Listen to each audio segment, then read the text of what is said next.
ঠিক আছে, শুনি একবারে ছোটবেলা থেকে যতটুকু মনে আছে আপনার জীবনের গল্প। আমি যখন 7-8 বছর বয়স, মানে এর আগে আমার কথা খেয়াল নেই, জি। 7-8 বছর বয়সে আমার আব্বা মনে হয় 7 বছর বয়সে আমাকে স্কুলে ভর্তি করে। 7 বছর বয়সে? হ্যাঁ, স্কুলে ভর্তি করে। ভর্তির পরীক্ষা চলে, পরীক্ষায় আমি টিকি, আমার বোন টিকে না। ওকে। টিকে না পরে আমাকে স্কুলে ভর্তি করে। ভর্তি করার পর মানে আমার বোনটাকে আমার সাথে মানে আসা যাওয়ার কোনো লেখাপড়া, মানে 1 বছর ও আমার সাথে ট্রেনিং করে আর আমি লেখাপড়া করি। ওকে। নার্সারিতে ভর্তি, তখন প্লে ছিল না নার্সারিতে।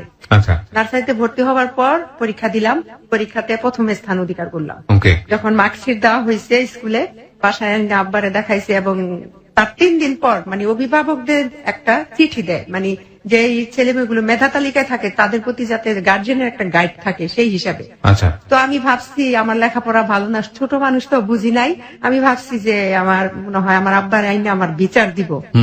এরকম আমি বাসায় যেয়ে খুব কান্নাকাটি করতেছি যে আমার আব্বা আমারে খুব মায়া করে, আমি যদি এখন স্যারের আমার নামে বিচার দিই নিশ্চয়ই আমি কোনো দুষ্টামানি করছি, কান্নাকাটি করতেছি। পরে আমার যে লজিং স্যার ছিল, চিঠিটা ওনাকে দেখানোর পর আব্বারে বুঝাইলো।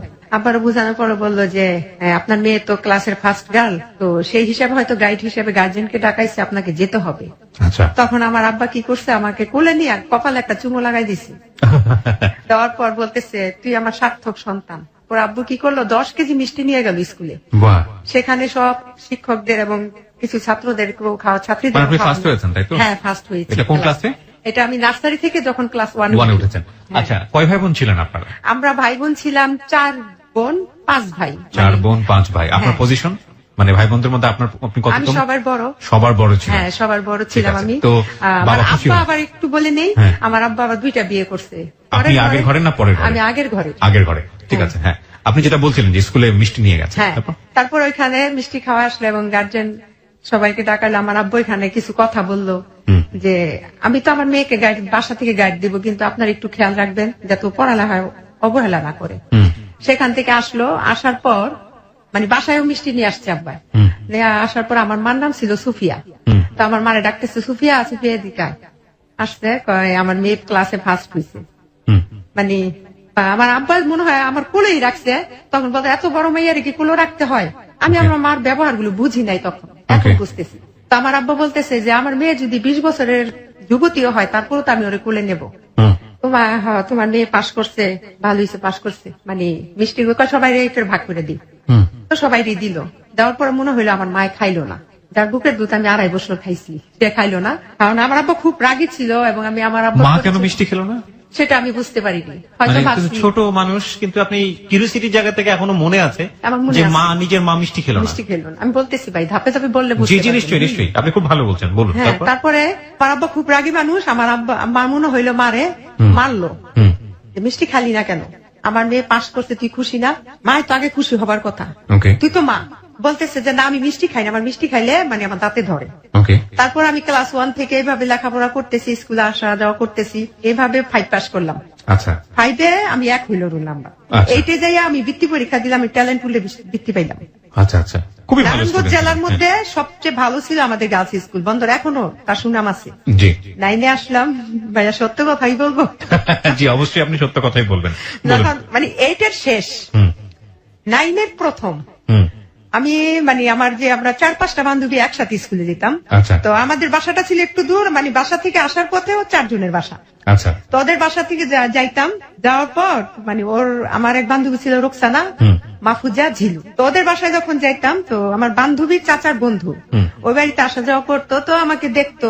কি নাম ছিল ওনার? ওনার নাম ছিল লিয়াকত আলী। লিয়াকত আলী আপনাকে দেখতো? হ্যাঁ, আমাকে দেখতো। তো পরে কিভাবে যেন বান্ধবীর সাথে বা বান্ধবী চাচার সাথে এই ব্যাপারে বলছে যে মেয়েটাকে আমার খুব ভালো লাগছে। তো মেয়েটার বাসা তো আমার পাশের বাসা, মানে আমার শ্বশুর বাড়ি, আমার বাবার বাড়ি আগে, শ্বশুর বাড়ি একটু দূরে, মানে 10 টাকা রিক্সা ভাড়া, পরে যেটা হয়েছে।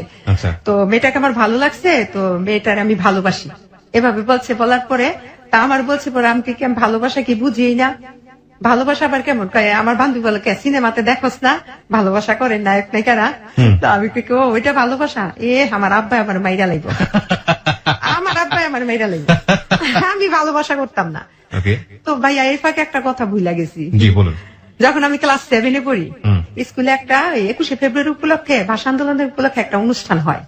তো সেখানে আমি একটা মানে গান করছিলাম, দেশাত্মবোধক গান, ভাই যে ধনধান্যে পুষ্পে ভরা। ধনধান্যে পুষ্পে ভরা হ্যাঁ, আমাদের এই হ্যাঁ। বসুন্ধরা। আমি যদি ভুল না করে থাকি তাহলে এটা ডিএল রয়ের গান। হ্যাঁ। আচ্ছা হ্যাঁ, বলুন তারপরে। ওই গানটা গাইতাম, গাওয়ার পরে আমার আব্বা ছিল স্টেজে, আর আমি এই শ্রোতাদের মাঝে চেয়ার নিয়ে বসছে। তো আমি যখন ওই গানটা গাইছিলাম, গাওয়ার পরে ওইখানে আমি প্রথম স্থান অধিকার করি। বাহ। তখন পেছন থেকে আমার আব্বার পেছনে যে চেয়ারের লোক ছিল তারা বলছিল যে আব্বারের নাম নিয়ে যে আবুল মিয়ার তো পয়সার অভাব নাই, যাক মেয়েরও কণ্ঠসুর ভালো আছে, মেয়ে দিয়েও শিল্পী বানায় মেয়েরও মানে পয়সা ইনকাম করতে পারবো। ঠিক আছে, এই কথা বলার পরে আমার আব্বা, আমি স্টেজ থেকে নামলাম, নামার পর আমার আব্বা বলতেছে, বাসায় আনছে যে মা আমি তোমাকে একটা কথা বলি, তুমি আজকে থেকে আর গান গাইবে না। ওহো, বাবাই কথাটা বললো? বাবাই কথা বললো। তখন কি আমার আব্বা বলছে গান গাইতে মানা করছে, আমি গান গাইবো না। আপনি গান গাওয়া করে দিলেন? করবো না। তো সেখান থেকে ভালোবাসার কথা শুনে আপনি যেটা বললেন যে না না আমার আব্বা মেরেই ফেলবে। না, আমার আব্বা মেরে লাগবে যদি শুনে যে আমি কারোর সাথে কথা বলছি, কারোর সাথে মানে প্রেম করি। প্রেম বুঝলাম, ভালোবাসা বুঝলাম, পিরিত তখন পিরিত বলতো, লাইন বলতো স্যার, লাইন ভাইয়া লাইন বলতো, হ্যাঁ, লাইন বলতো। আমার মানে আমার আরো 24 বছর আগের কথা তো। লাইন বলতো, আমি মানে ছেড়ি লাইন করে বা পিরিত করে। লাইন যদি আমি করি আমার আব্বা আমার মেয়েরা লাগবে, আমি না। হ্যাঁ, তাইলে তো হ্যাঁ তোর অনেক পছন্দ করে। তাই ভাইয়া কিভাবে যেন ওই বাড়ি তো আমি আসতাম, উনি আমাকে দেখে রাস্তায় একটা টেলার ছিল, সাথী টেলার, ওইখানে আমি জামা কাপড় বানাইতাম। তো ওই টেলারে বসে থাকতো, আমি না লোকটার দেখে, লোকটা আমাকে দেখে হাসতো, আমিও হাসতাম। লিয়াকত? হ্যাঁ। ওকে। তো লোকটা দেখতে খুব সুন্দর ছিল। আমি পিকচার নিশ্চয়ই আপনার চেয়ে বয়স অনেক বড়? আমার চেয়ে বয়সে মানে ব্যবধান আছে 18 বছর। ও মাই গড, অনেক। ওকে। কিন্তু বোঝা যায়নি, বুঝা যায়নি। যাই হোক, তো আপনার ভালো লাগতো? আমার ভালো লাগতো। তখন ঠিক আছে, সে আমাকে একটা চিঠি দিচ্ছে, আমার বান্ধবী দিয়া চিঠি দিচ্ছে, বলছে যে আমি তোমাকে পছন্দ করি, আমি তোমাকে ভালোবাসি, তোমাকে আমি অনেক পছন্দ করি, আমি তোমার বিয়ে করবো এবং তোমার সাথে আমি প্রেম করবো না, কিন্তু তোমার বাবার বাড়িতে তোমার বাবার কাছে আমি প্রস্তাব দেব। এইভাবে চিঠিটা লিখছে। লেখার পরে জন বলছে যে বাবার কাছে প্রস্তাব দিব, তাইলে তো আমার বাবা আমার আরো মেয়েরা লেগে, এইভাবে বলতেছি। তারপর রোকসানা এটা করতে না করিস, তাইলে আমার আব্বা না আমার লেখাপড়া করতে দিত না, এরপর আমার বাইরে লইব, আমার ঠ্যাংগুলো কেটে লইব বলতেছি। বলার পরে বলতেছে যে আচ্ছা ঠিক আছে। ও উনি আবার কি করছে, আমার এক খালাম্মা ছিল, মানে ওনার বিয়াই আর আমার হচ্ছে আমার মা তার বোন ডাকছে। ওই খালাম্মারে দিয়া কি করছে, ওনার বড় ভাই এবং খালুরে দিয়া সে কি করছে, আমাদের বাড়িতে ডাইরেক্ট প্রস্তাব পাঠাইছে। তখন আপনি কোন ক্লাসের স্টুডেন্ট? তখন আমি ক্লাস মানে 8 শেষ করতেছি, 9-এ প্রথম। আচ্ছা আচ্ছা, ওকে ওকে। হ্যাঁ, তো প্রস্তাব দিল, আমার আব্বা কি বললো যে না আমার মেয়ে এখন বিয়ে দিব না, আমার মেয়ের আমি ডাক্তার করবো। তো এই দিক থেকে কি হচ্ছে, লজিং যে টিচার গুলো ছিল, ওই টিচার থেকে একটা টিচার ছিল, ওনার বাসা হচ্ছে কুমিল্লা, উনি দেখতে খুব সুন্দর, শিক্ষিত, বিয়ে পাস। আমার দাদির কাছে বলছে যে আপনার নাতনির আমি বিয়ে করবো। এটা কি আপনার বাবাকে বলেছে? এটা আমার বাবাকে বলে নাই, কিন্তু আমার আব্বা খুব লোকটার খুব পছন্দ করতো এবং সেই হিসাবে মানে গ্রামের ছেলে চাকরি করছে, সে আবার কি করছে সংসদে পিওনের পোস্টে চাকরি দিচ্ছে। আচ্ছা আচ্ছা, ওকে। তারপর দেওয়ার পরে ওইখানে হলো তো প্রস্তাব দিচ্ছে, প্রস্তাব দেওয়ার পর আমার দাদি রাজি, কিন্তু আমার আব্বা বলতেছে যে না। এইদিকে আবার ওইখান থেকে ওই যে লিয়াকত যে ওনার বাসা থেকে আবার ওনার বোন আসছে, মানে রাজি না আব্বা। আমার আব্বু বলতেছে যে না, আমি ওই এলাকায় যদি মেয়ে বিয়ে দিতে হয় আমি অন্য জায়গায় বিয়ে দিব, এই এলাকায় দেবো না। আচ্ছা, না দিবই না। এদিকে আপনি যে লিয়াকতের কথা বলছিলেন, উনি তো বিদেশ থেকে ফিরে এসছে। হ্যাঁ। আচ্ছা, উনিও কি আপনাকে তখনও বিয়ে করতে চাইতো? তখনও। আচ্ছা আচ্ছা। তারপরে করছে কি, উনি আবার বিয়ের প্রস্তাব দিতেছে, উনার ভাই বোন সকালে আসে, বিকাল আসে, রাতে আসে। আব্বা মানে একেবারে বিরক্ত হয়ে গেছে। আর এদিক দিয়ে মানে আব্বা আমার কি বলতেছে, তাহলে মেয়ে মনে হয় এদিকে মনে হয় আমার মনে হয় মেয়ে মনে হয় দুর্বল আছে, নাইলে আর বারবারে কেন আসে, আমি না করে দিই, তারা কেন আসে। তখন আমার আব্বা আমারে কি করছে, একটা রুমে নিছে, বাড়িতে আমার 4-5টা রুম, ওই রুমে নিয়ে মারে কয় কি তুমি বাইরে যাও, আমি আমার মেয়ের সাথে কথা বলবো। তখন আমার আব্বা আমাকে বললো, মা তুমি আমার কাছে সত্য কথা বলবা, তুমি কিন্তু তোমরা 10টা ভাই বোন, ওই 9টা কিন্তু আমার ছেলে মেয়ে না, তুমি আমার মেয়ে, তুমি আমাকে বলবা যে ওই হাজী সাহেব আলীর ছেলেরে কি তুমি পছন্দ করো। এটা কি মানে আমার আব্বা লিয়াকতের কথা বলছে? লিয়াকতের কথা বলছে। আচ্ছা আচ্ছা। তখন আমি আব্বারে কিছু জড়াই ধরে কান্না করে দিলাম, আব্বা আমি ওই লোকটারে পছন্দ করি, মিথ্যা কথা বলতাম না। তুমি কি জানো ওই এলাকায় আমরা বিয়ে, ওই এলাকার খুব আমরা নিন্দা করি, ওই এলাকায় বিয়ে দিব না আমি তোমারে। আমি তাহলে আব্বা ওই লোকটারে ছাড়া আমি বিয়ে করবো না, আমি আমার আব্বারে ডাইরেক্টলি বলছি। বলার পর আমার আব্বা গিয়ে আমার দাদিরে বললো, মা দেখেন এগুলো বলে, ও এখন কি করতে পারি, যাক অনেক কিছু করতে করতে রাজি হয় না। তারপরে কি করলো, যে কবিরাজ ধরলো আমার মায়।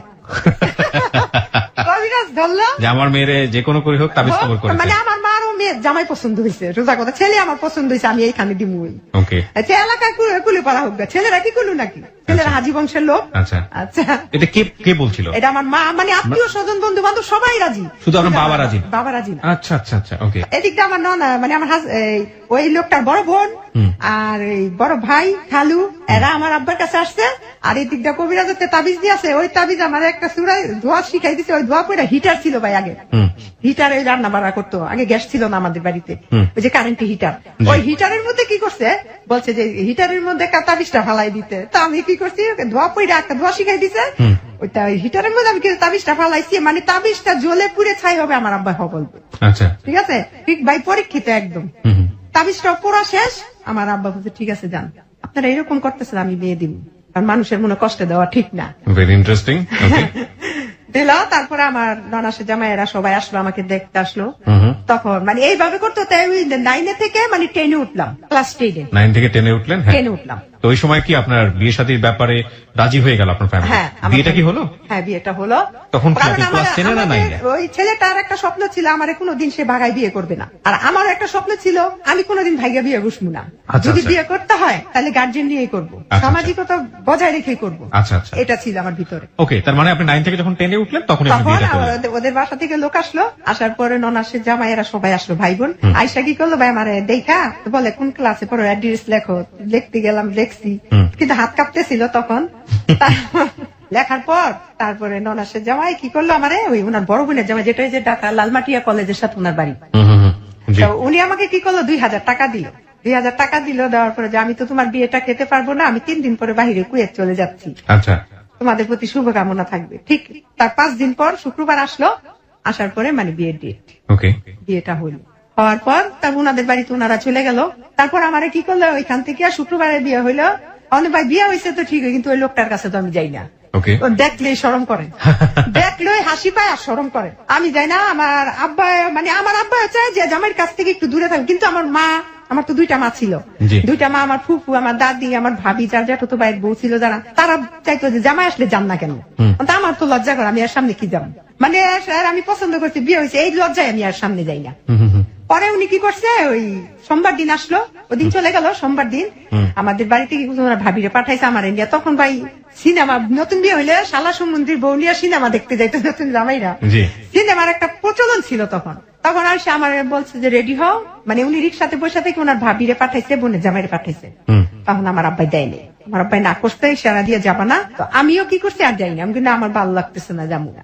ওকে, তো আমার আব্বারে বলতেছে যে সুরাইয়ারা একটু আমাদের বাসায় নিতে চাই, ওকে, আমাদের বাসায় নিতে চাই। তারপরে আব্বা বলতেছে যে ঠিক আছে যাইবো, মেয়ে বিয়ে হচ্ছে, স্বামীর বাড়িতে যাবো না। আমার দাদি, আমার নানি আমার সাথে, আমার 2টা ভাই বোন আমার সাথে গেছে। হ্যাঁ। তারপরে যাই হোক ওনাদের বাসায় খাওয়া দাওয়া করে বাসায় চলে আসলাম।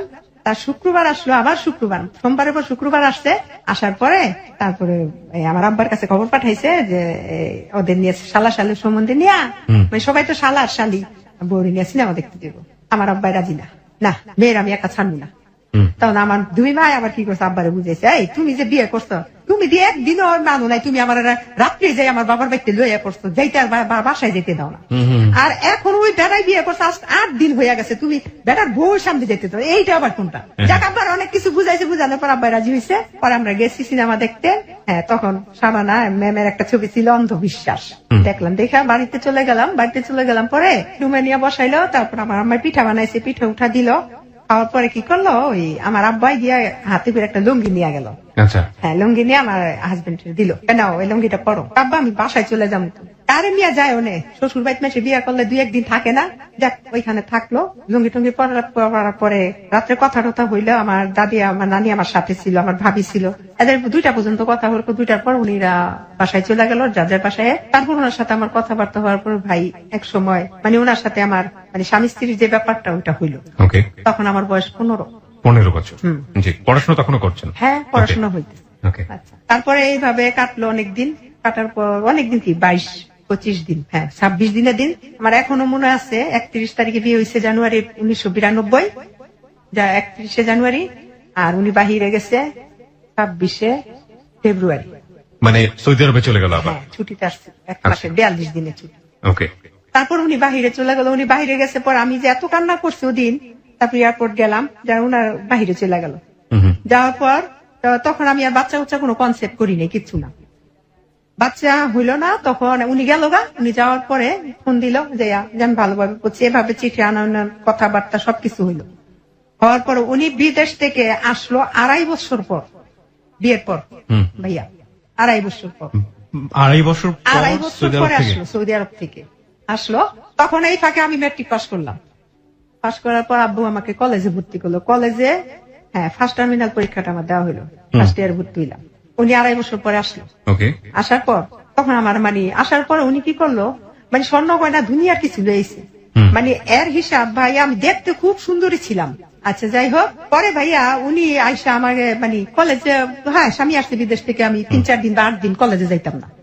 15 দিন হয়ে গেল আমার কলেজে যেতে দেন। কলেজে যেতে না, আমার আব্বা বলে মা তুমি কলেজে যাবে না।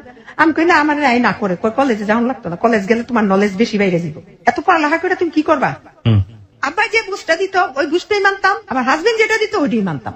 আব্বার আমি আব্বা থাক, আমার না কলেজে যেতে না করে। ঠিক আছে মা, তোমার ইচ্ছা, কিন্তু লাইফটা তুমি লস করলা। ওহ ভাইয়া, এর মধ্যে আমার মনে হয়েছে আরেকটা কথা, লাইফটা যখন লস করলা, আমার যেদিন গায়ে হলুদ, ভাইয়া এই কথাটা আমার মনে নেই, আমার আব্বার কথাটাই লাগছে।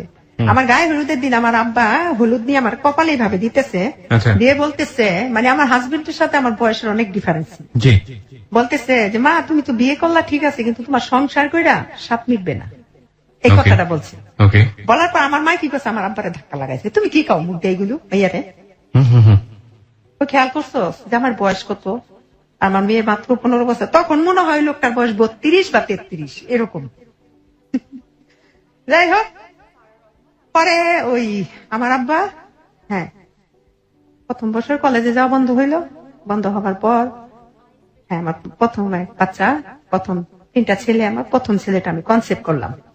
কলেজ ছেড়ে দিলেন? ছেড়ে দিলাম। আসার পর 1 মাস স্বপ্ন শেষ হয়ে গেল, ডাক্তার হওয়ার স্বপ্ন ছিল শেষ, শিল্পী হওয়ার স্বপ্ন শেষ, শিল্পী হওয়ার স্বপ্ন শেষ। কিন্তু খুব ইচ্ছা ছিল ডাক্তারের চেয়ে বেশি শিল্পী হওয়ার ইচ্ছা ছিল, সত্যি কথা। তারপরে ওই কলেজে বন্ধ করলো। তখন আমার 1 মাস পরে আমার মাথা টাথা ঘুরে খাওয়া দাওয়া করতে পারি না। তখন নারায়ণগঞ্জ সদরে আমার মহিলা ডাক্তার দীপা ইসলাম, ওনার কাছে নিয়ে আসলো, প্রেশার প্রসাব টেস্ট করাইলো, করা বলে যে বাচ্চা পেটে, কনসেপ্ট করছে আপনি প্রেগনেন্ট। যাক, প্রথম ছেলেটা এইভাবেই সংসার খুব সুখে শান্তিতেই কাটলো।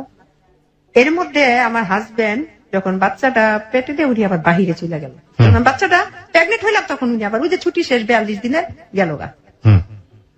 আসলো 3.5 বছর পর, আবার আসার পর আইসা দে ও বাচ্চা 3.5 বছর, প্রায় 4 বছরের হইলো। হওয়ার পর আবার 42 দিতে ছুটি। প্রথম বছর 2.5 বছর, খেয়াল করবেন ভাইয়া, 2.5 বছর, দ্বিতীয় বছর 3.5 বছর। কয় বছর হইল? 6 বছর। আসলো, আসার পরে থাকার পরে আবার দ্বিতীয় বাচ্চাটা কনসেপ্ট করলাম। তো এর মধ্যে যখন উনি বাহিরে ছিল, আমি আবার এনজিও যে পশিকা ছিল, পশিকাতে আমি একটা জব করতাম। ওইখানে জব করলাম। ওই জবটা প্রায় 15 বছরের মতো আমি করছি, 13, 14, 15 এরকমই। বললাম এই ফাঁকে স্বামী বিদেশ থাকে, মার কাছে আমার ছেলে থাকে, আমি একা বসে থাকবো, লেখাপড়া যখন হইলো তো একটা জব করি। পশিকাতে আমি জব করলাম কৃষি কমিটিতে মহিলাদের নিয়ে। হওয়ার পরে উনি আসলো, আসার পরে দ্বিতীয় বাচ্চা কনসেপ্ট হইলো। কনসেপ্ট হওয়ার পরে 42 দিনের ছুটি, আবার গেল। সরকারি চাকরি করতো তো 42 দিনের বেশি ছুটি পাইতাম না। যাওয়ার পরে দ্বিতীয় বছর আসছে 7 বছর পরে, 7 বছর পর দ্বিতীয় বাচ্চা হওয়ার পরে, সে যে বাচ্চা যখন আমি কনসেপ্ট করছি, দ্বিতীয় ছেলেটা তার 7 বছর পর আবার আসছে বিদেশ থেকে। মাই গুডনেস, এটা তো গ্যাপ, এত বড় গ্যাপ।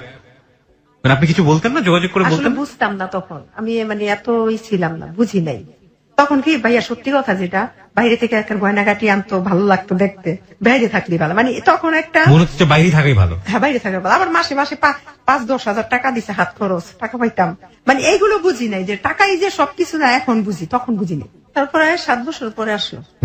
আসার পর আমার আব্বা তখনও জীবিত, তখন বলতেছে যে এইভাবে তো স্বামী সংসার হয় না, তুমি খেয়াল করছো বিয়ের পরে 25 দিন, তারপরে 2 বারে 42 দিন, তো কতদিন তুমি সংসার করলা, হিসাব করো তো মা। উনি বাইরে থেকে আসবে 3 দিন আগে, তুমি একটু হিসাব করছো, তুমি এবার আসলে বলবা যে আপনার কাছে আমি থাকতাম না, আপনার ভাত খাইতাম না, আমি আপনার কাছে থাকতাম না। আপনি কে বলে দিল আপনাকে? এটা আমার আব্বা শিখাই দিল। ও, হ্যাঁ, আচ্ছা আপনার কাছে থাকবো না, আপনার ভাত খাইতাম না, এই কি না, আপনি যদি বাহিরে যান। আচ্ছা ঠিক আছে, বলুন। 3 দিন পর আসলো, 3 দিন আগে বললো। আসার পরে সকালবেলা আসছে, আসার পরে বাসায় গেছে সকালবেলা 5টা বাজে এয়ারপোর্টে অ্যাটেন্ড করছে। হুম, হুম, তো সেখান থেকে আমার বড় ছেলেটা আসছে, আমার ভাই, আমার বোন জামাই, এরা এসে নিয়ে গেছে। যাওয়ার পরে থাকলো, তারপরে রাত্রে আমি বলতেছি, আমি একটা কথা বলবো আপনার, তখন আমি তারে মানে সংসার যে 12 বছর হয়ে গেছে আপনি করেই বলি, আচ্ছা আচ্ছা আমি কি আপনার একটা কথা বলবো? তা বলো। আমি কি, আমার আব্বাই কইছে আপনি যদি বিদেশ যান তাহলে আপনার ভাত আর খামু না। ওকে, আবার আপনি নিজে বলেন না, বলছে আমার আব্বা। মানে আব্বাই যে বলছে, তা আব্বা, এটা তো আমার কথা ছিল না। Right. আর তখন স্যার ভাই আমার এমন জ্ঞানও ছিল না আচ্ছা। যে আব্বার কথা বললে কি কোনো একটা খারাপ মানে মাইন্ড করবো নি বা খারাপ ভাববো নি, এইগুলো কিছু বুঝি নাই। Right. আমাকে আমার আব্বাই বলছে আপনার ভাত আর খামুন আপনি বিদেশ গেলে, যদি এবার এটাকে তোমার আব্বাই বলছে, তোমার কথা কি?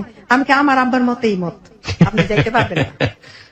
তাহলে এবার বেশি দিন থাকবো না, 2 বছর থাকবো। তুমি এতদিন ওই করছো, নিজেদের লাইফটা একটু সেটেল না কইরা কি করবো? ওকে, আমার যে 2টা ছেলে হয়েছে, ওদের ভবিষ্যৎ আছে না, আচ্ছা এই সেই যাক। তারপরে গেল আবার, হুম, থাকার পর 2 বছরই থাকছে, বেশি থাকে না। এসে আচ্ছা। আসলো, আসার পরে এই সময়টাতে তো দেশ বিদেশে থাকতো, দেশে এসে কোনো প্রপার্টি টোপার্টি করা, জমি জমা করা, এগুলো না, করতো? এইগুলো কিছু না, কিছু করে না। শুধু মাসে মাসে কিছু টাকা দিত? হ্যাঁ, আচ্ছা। আর বাবার উপরে খাইতাম, দুধ খরচাও দিত না ছেলে। হুম, হুম, মনে করছে নানা নানির আছে, চলবো নে। জি। এই, যাক। তারপর আসলো, তৃতীয়বার আসলো, পরে তুমি তা আর গেল না। তো মোট কত হইলো? 14 বছর হইলো। 14 বছর, হ্যাঁ। 14 বছরের মধ্যে তার সাথে আমি তখন আপনার ছেলের বয়সটা কত? আপনার বড় ছেলের বয়সটা কত? বড় ছেলের বয়স হয়েছে 10 বছর তখন। 10 বছর। 10 আচ্ছা, বছর। ওকে। হ্যাঁ, আপনি যেটা বলতে চাচ্ছেন, 2.5 বছর তো পরে 14 বছরে কতদিন সংসার হলো আসলে? 342 হিসাব করেন, 342 দোকানে 84।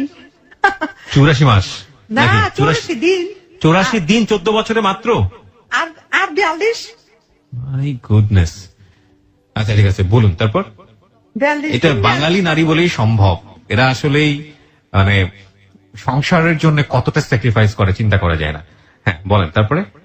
তারপর আসলো, আসার পরে আমার মা বলতেছে 2টা ছেলে একটা মেয়ের দরকার আছে। মা, মেয়ে না থাকলে সংসারের মাতৃত্বের কোনো স্বাদই থাকে না। তো একটা মেয়ের দরকার। না, আমি মেয়েটা নিব না, আমার 2টা ছেলেই থাকুক।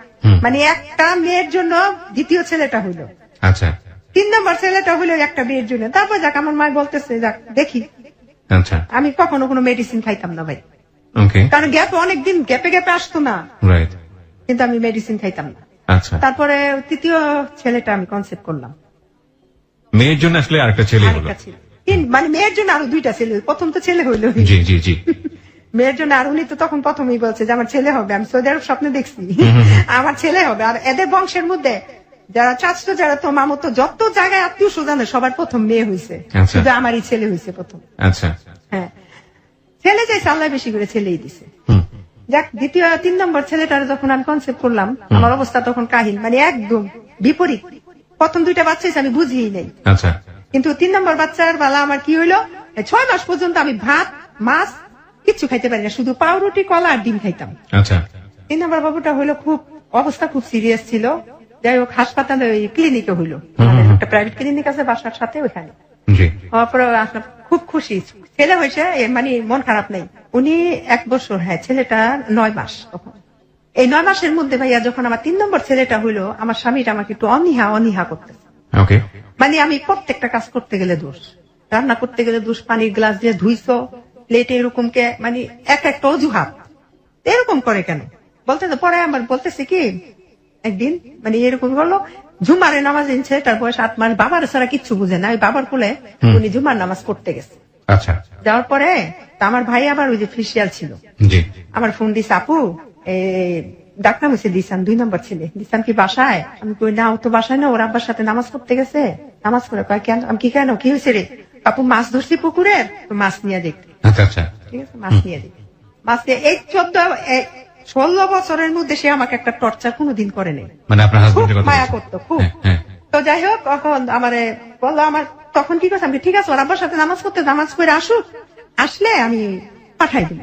হুম, হুম, মানে উনি ঘরে ঢুকছে আর আমি ফোনটা রাখছি, হুম, এই পর্যন্ত উনি দেখছে। হুম, চিচি মানুষ বিরক্ত করতে যাওয়ার পর তো আমি দৌড়ে আসছি, কি হয়েছে এই কথা বলতে, কি করলো ভাই, আমার একটা থাপ্পড় দিল, মানে আপনার হাজবেন্ড? একটা থাপ্পড় দিল। থাপ্পড় দেওয়ার পরে কি হলো, আমি মনে হয় জ্ঞান হারাই ফেললাম। জীবনে তো মাইর খাই কোনোদিন একেবারেই মানে আকাশ থেকে পড়ার মতো ঘটনা। আর আমার বাবার বাড়িতে আমি ফুলের আচরও খাইনি, খুব আদরের সন্তান ছিলাম। জি। পরে দেখা যায় নাক দিয়ে যখন আমার রক্ত পড়তেছে, এই জায়গা একদম কালো হয়ে গেছে।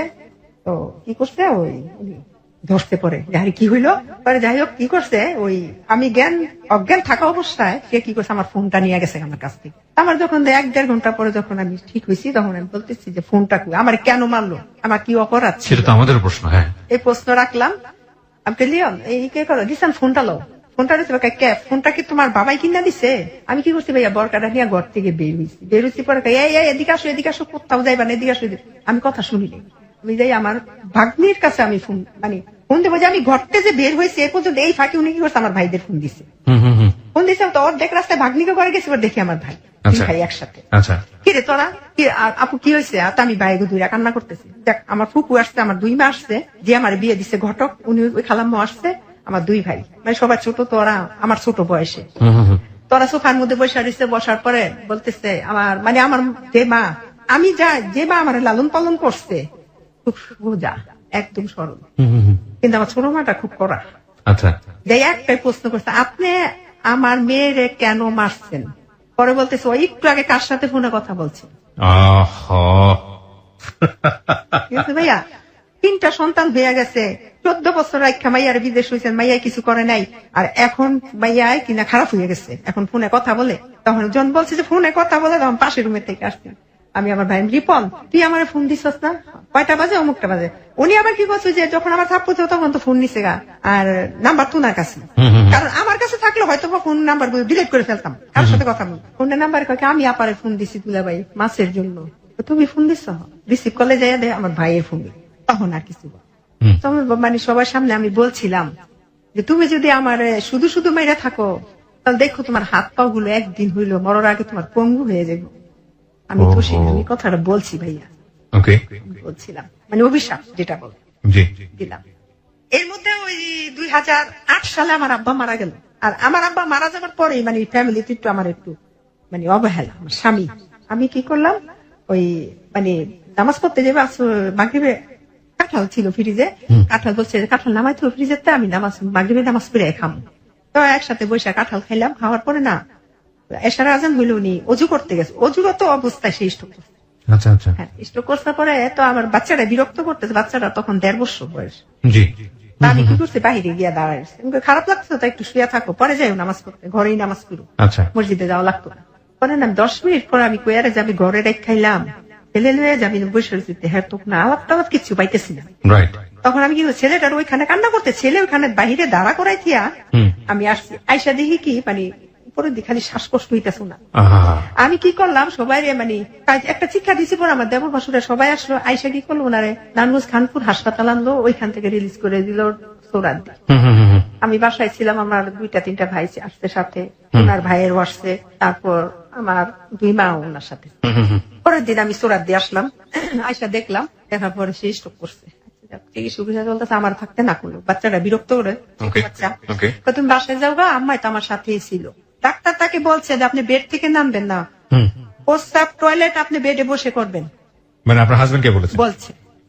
সে কি করছে, ওই যে নামাজ পড়ে না, মসজিদে যায় নামাজ পড়তে যাবে, দেখ নামাজ পড়তে গেছে, 2-3 জনে ধরে নিয়ে নামাজ পড়ায় আনছে। হার্টের রোগী তো উবুতে হইতে পারতো না, উবুদের সিজদা দিচ্ছে না বৃহস্পতিবার পর্যন্ত। শুক্রবার দিন সকালবেলা আমি একটু বাজার থেকে সে বই আসি। আমি তো তোমার যাওয়ার দরকার নেই, কবে বাজার করি না, বাচ্চারা কি খায় না খায়, বাজার আছে ফ্রিজে, অনেক বাজার আছে, তোমার যাওয়া লাগতো। তারপর আমি যাবো, সেই বই তুইব। ঠিক আছে ভাইয়া, উনি 35 মিনিট বাহিরে ছিল। এই 35 মিনিটের মধ্যে আমি প্রতি মিনিটে ওনাকে আমি ফোন দিচ্ছি, কোথায় আছে, কি অবস্থা আছে, আমি আসি, এভাবে বলছে না করছে। তো বাসায় আসছে বলছে যে আমার জন্য আনার তুমি খোয়াই রাখো, আনার খাম। আর মালটা এটা রাখছি, একটু হালকা লবণ দিও, হার্টের রোগী তো কাঁচা লবণও খাওয়া নিস। ওই কি করছে, ও টিভি দেখতেছে বৈশা, আমি আবার যে উনি আবার ওষুধ থেকে আমার জন্য ওষুধ নিয়ে আইসো তুমি। আসার পথে আমার পাতলা পায়খানা হইতেছে, সেই ওষুধ আনার পর আমি কি করছি ভাই, ওষুধটা খাইছি, খাওয়ার পরে আমার পেট এমন কামড় মারছে, আমি আবার টয়লেটে গেছি। টয়লেটে যাবো, উনি যে ওই যে খাটের মধ্যে বসে যে টিভি দেখতেছে, আর উনি যে খাইতেছে, এই বসার মধ্যে আবার সেই স্ট্রোক করছে। আমি আসছি, আইসা আমি ওই পাশের রুমে আর যেতে পারি না, আমি এই রুমে শুয়ে রয়েছি। আমার শক্তি নাই। কতক্ষণ পরে 15-20 মিনিট পরে আমি ওয়ারে আমি খাইতে দিলাম, খাইলো কিনা দেখি তো যাই দেখি বসার মধ্যে সে স্ট্রোক করছে আবার। তারপর নিয়ে আসলো ঢাকায় যে মিরপুর হাসপাতাল, সাইফুল্লাহকে নিয়ে আসলো। উনি তো তখন আমার দেবর বললো যে হার্ট আর ব্রেন, হার্ট স্ট্রোকও করছে আবার ব্রেন স্ট্রোকও করছে একসাথে, দুইটা একসাথে। মানে আপনার হাজবেন্ড? হাজবেন্ড এখানে আনলো, এনে চিকিৎসা করলো, 3 দিন পরে আসলো। আসার পরে ভাইয়া যেমন একটা ছোট বাচ্চা যেমন কান্না করে না, এইভাবে কান্না করতে। আমার মানে বড় ভাই গেছে, ছোট ভাই, বড় 2 ভাই গেছে, এই সবার সামনে জড়াই ধরে আমার কান্না করতে। মানে ভাইরা দেখলো যে বউর সাথে জড়াই কান্নাকাটি, ভাইরা আবার বাইরে গেছে। আমার বাচ্চাটা কিন্তু তখন 1.5 বছরের বাচ্চাটা, এই পিচ্ছি বাচ্চাটা এখনো ওর বাবার কথা বলতে পারবে। এখন আমার কয় কি, ওই যে নার্স সিস্টার বসে থাকে ওইখানে রিসেপশনে গেছে, যাইছে বলতেছে যে আপনি, এরা বলে বলছে যে আপনি কিভাবে, বলছে ভাই উনি তো বাঁচবে না, জুলুম গেলে 10 থেকে 9 দিন, 9 থেকে 10 দিন বাঁচবে। আমার বাচ্চাটা শুনছে, ওর আব্বাই মারা যাওয়ার পরে আমার বলছে, পরে ওর আব্বারে ওইখানে আমি থাকলাম, আমার মারে আর বোনেরে পাঠাই দিলাম, এতদিনে হয়ে গেছে, তুমি যাও বাসায় যা গোসল করো গা, আমি আর আমার আরেকটা বোন গিয়ে আমার সাথে থাক। তো বাসায় নিলাম শবে বরাতের দিন 2011 সাল, মনে আছে জুলাই মাসের 16 তারিখে বাসায় নিলাম। 16 তারিখ রবিবার দিন ছিল, সন্ধ্যাবেলা, হ্যাঁ শবে বরাত সন্ধ্যা সন্ধ্যি বাসায় গেছে, অ্যাম্বুলেন্স দিয়ে বাসায় নিয়ে গেল, সব আত্মীয় স্বজন সবাই গেল দেখতে। দেখার পরে শবে বরাতের দিন থাকলো। এর পরের দিন দুপুর বেলা, হ্যাঁ খাওয়া দাওয়া করলো। আমার মানে এমন একটা অবস্থা যে 3 দিনের মধ্যে সে যে এখানে যে হাসপাতাল থাকতাম আমার মানে কাছে সরতে দেয় না, তুমি আমার পাশে থাকবা। আমার হাসপাতাল বলে কয় তুমি আমার বাচ্চাকে দেখতে পারবে না। আমি কই কি বাচ্চাকে কি কোনো মায় দেখতে না পারে, আমি এই দেখা ওই দেখা, যখন আমি থাকবো না তখন তুমি পারবা না, এই কথাগুলো বলতো। আমি কি জানো এই একটা অসুস্থ হইলাম, আমি মানে বুঝ দিতাম, কিন্তু সবাই জানে যে উনি মারা যাইব, আমার ছেলেরাও জানে, শুধু আমি জানি না, আমারে কেউ জানাই। তারপরে আমার বলতেছে ডাকতে পারবো না বাচ্চাদের, আমি হ্যাঁ পারবো, তুমি বিদেশ ছিল, তুমি কি বাচ্চাকে পালছো, পারলে তো আমি পালছি, আমার মায় পালছে, তুমি তো খালি একটা করে জন্ম দিয়ে দিয়ে বিদেশ চলে গেছো, আমি এই তো পালছি।